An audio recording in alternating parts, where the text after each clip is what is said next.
দেশি বিদেশি বাঙালি অবাঙালি বিভিন্ন রকমের রান্না খুব সহজে বাড়িতে তৈরি করার জন্য সাবস্ক্রাইব করে নিন শম্পাস কিচেন। আর আমার সমস্ত রান্নার আপডেট সবার আগে পাওয়ার জন্য বেল নোটিফিকেশনটা ক্লিক করতে ভুলবেন না। নমস্কার, welcome to Shampa's kitchen. Shampa রান্নাঘরে আপনাদের সকলকে স্বাগত জানাই। আজকে আমি তৈরি করব ডিমের একটা মাউথ ওয়াটারিং রেসিপি, ডিম পোস্ত। আমার রেসিপিটা ভালো লাগলে অবশ্যই রেসিপিটাকে লাইক শেয়ার করুন। তাহলে চলুন আমরা তৈরি করে ফেলি মাউথ ওয়াটারিং রেসিপি ডিম পোস্ত।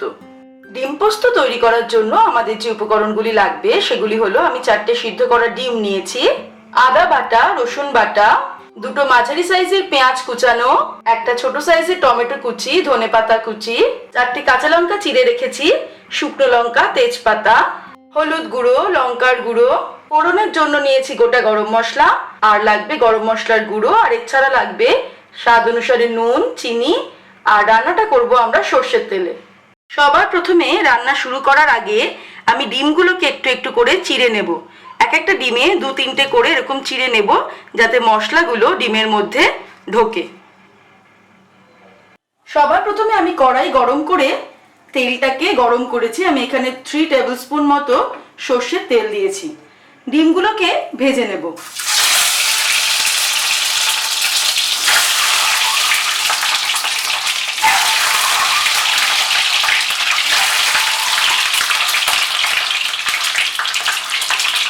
ডিম ভাজার সময় অল্প হলুদ আমি ছিটিয়ে দিলাম।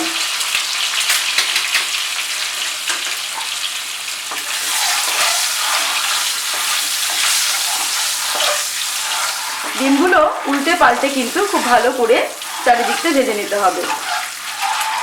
ডিমগুলোকে চারিদিকে কিন্তু বেশ লাল লাল করে আমি ভেজে নিয়েছি। এবারে একটা বাটিতে আমি ডিমগুলো তুলে নিচ্ছি। এই তেলের মধ্যেই আমি ফোড়ন দেব গোটা গরম মশলা অল্প পরিমাণ। আমি নিয়েছি এলাচ, দালচিনি, লবঙ্গ আর গোলমরিচ। তার মধ্যে দিয়ে দিচ্ছি তেজপাতা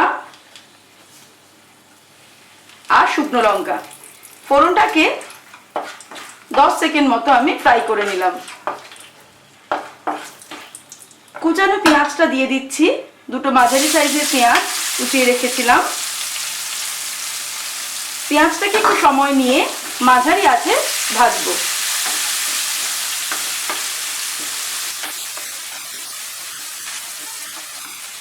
পেঁয়াজটা ভালো করে ভেজে নেওয়ার পর এর মধ্যে আমি অ্যাড করছি আদা বাটা আর রসুন বাটা।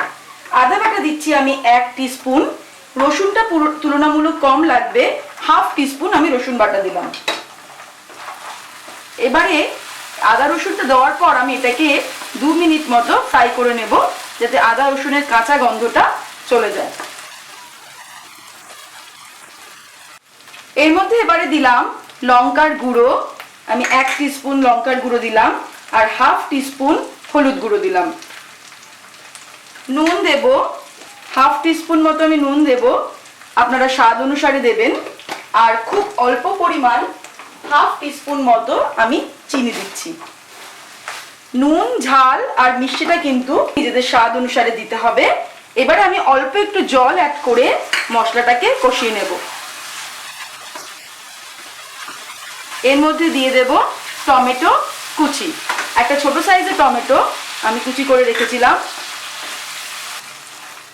টমেটো দেওয়ার পরে এবার আমি এটাকে আঁচ কমিয়ে 3 মিনিটের জন্য ঢেকে দেবো। আঁচটাকে কিন্তু একদম কমিয়ে দিলাম, 3 মিনিটের জন্য ঢেকে দিলাম। 3 মিনিট হয়ে গেছে।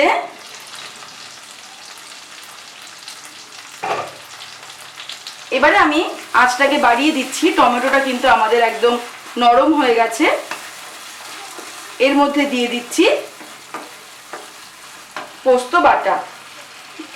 2 টেবিল স্পুন পোস্ত আমি বেটে রেখেছিলাম।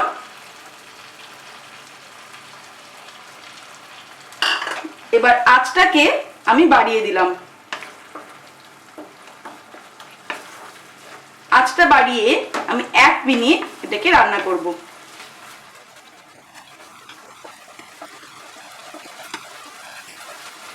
এর মধ্যে অ্যাড করব গরম মশলার গুঁড়ো, তবে অল্প পরিমাণ। আমি 1/2 টিস্পুন গরম মশলার গুঁড়ো দিয়ে দিলাম।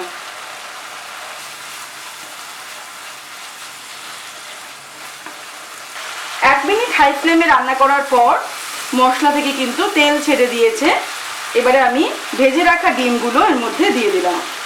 ভেজে রাখা ডিমের সঙ্গে মশলাটা মিশিয়ে আমি আরও 1 মিনিট রান্না করব।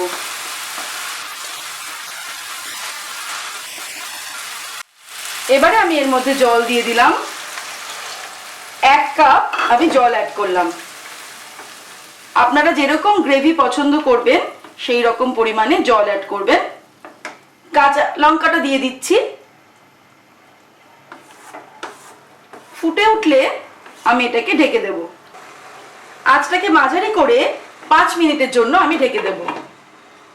5 মিনিট হয়ে গেছে।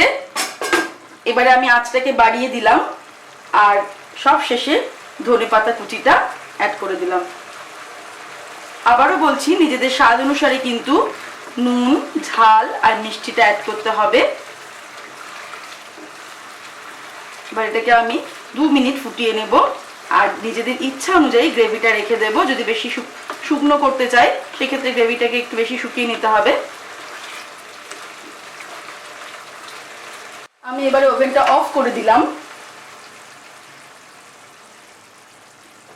তৈরি হয়ে গেছে আমাদের আজকের রেসিপি ডিম পোস্ত। আপনারা দেখলেন আমি কিভাবে ডিম পোস্ত তৈরি করলাম। এটা কিন্তু গরম গরম ভাত, লুচি, রুটি, পরোটার সঙ্গে দারুণ একটা ডিশ। আপনারা এটা অবশ্যই ট্রাই করুন এবং আমাকে জানাতে ভুলবেন না আপনাদের কেমন লাগলো। আমার রেসিপিটা ভালো লাগলে অবশ্যই রেসিপিটাকে লাইক করতে, শেয়ার করতে ভুলবেন না।